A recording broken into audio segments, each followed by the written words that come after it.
मैं हूं ना, हम लोग रोज ये बातें सुनते हैं और इसका बहुत ही सकारात्मक असर भी पड़ता है। इसी मामले को लेकर मैं छोटी सी कहानी लेकर आपके सामने उपस्थित हूं। मेरा नाम तरुण कुमार कंचन है।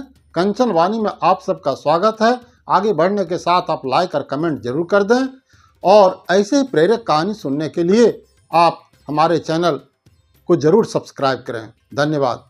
आइए चलते हैं सीधे कहानी पर। एक महिला थी जिसके बच्चे भूख के कारण रोज रात में रो रो कर सो जाते थे।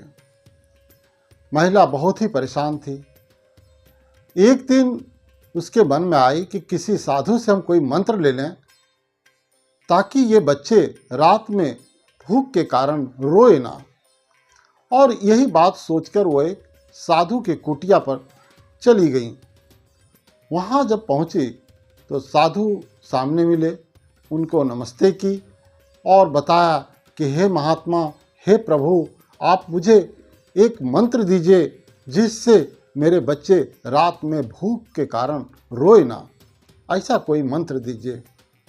साधु को लगा कि ऐसा कौन मंत्र हो सकता है, जो बच्चे भूखे होंगे तो निश्चित रूप से वो बच्चे रोएंगे ही।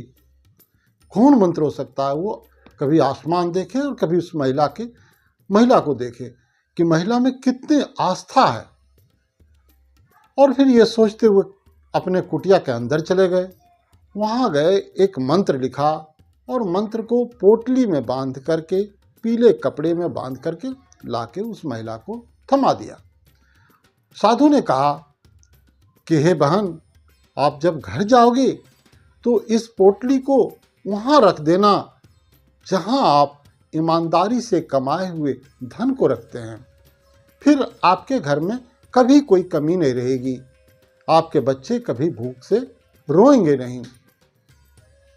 वो महिला उनसे प्रार्थना करके और वहाँ से प्रस्थान कर जाती है, निकल जाती है। घर पहुँचती है, आकर उसे अपने तिजोरी में रख देती है उस पोटली को। खुशी की बात यह है, भगवान की कृपा हुई कि उस दिन उसका पति बढ़िया कमाई किया, घर में अच्छा खाना पीना हुआ और सब बच्चे अच्छे से सो गए। लेकिन इधर साधु के दिमाग में बार बार ये बातें आ रही थी कि वो बड़ी आस्था के साथ आई थी, अब मैं उसके लिए क्या करूं? कोई ऐसा मंत्र तो होता नहीं है कि हम इस मंत्र को पढ़ें और उसके बच्चे को खाना मिल जाए। वो बहुत सोचते सोचते परेशान हो गए तो कि कुछ पैसे इकट्ठा किए और एक पोटली बनाई, उसमें एक पर्ची रखी और लाके रात में जब सब सो रहा था तो उसके घर में वो फेंक दिए। सुबह जब वही महिला उठी, जब झाड़ू बुहारू कर रही थी तो देखती है कि आंगन में एक पोटली गिरी हुई है और उस पोटली में बहुत सारे पैसे हैं। उस पोटली को उठा लेती है, वो खोलती हैं तो उसमें एक पर्ची भी है। उसमें पर्ची में लिखा है कोई छोटा कारोबार कर लेना। महिला भी यही सोचती है और अपने पति से बात करती है। दोनों मिलजुल कर एक छोटी सी दुकान शुरू करती है। वही दुकान 1, 2, 3 धीरे धीरे बढ़ता चला गया क्योंकि वो ईमानदारी और आस्था के साथ उस काम को कर रही थी।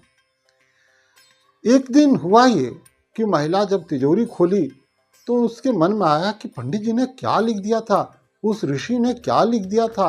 वो जब खोलती है उस पोटली में तो उसे लिखा हुआ है, जब तंगी के दिन तुम्हारे ख़त्म हो जाएं, जब तुम्हारे पास पैसे आ जाएं, तो कुछ पैसे उन लोगों को दे देना या उसके घर में फेंक देना जिसके बच्चे रात में भूख के कारण रोते हैं। इसी तरह वो महिला भी करी। यह बताता है कि जब आप दूसरों को मदद करेंगे तो भगवान आपको स्वयं मदद करेंगे। धन्यवाद।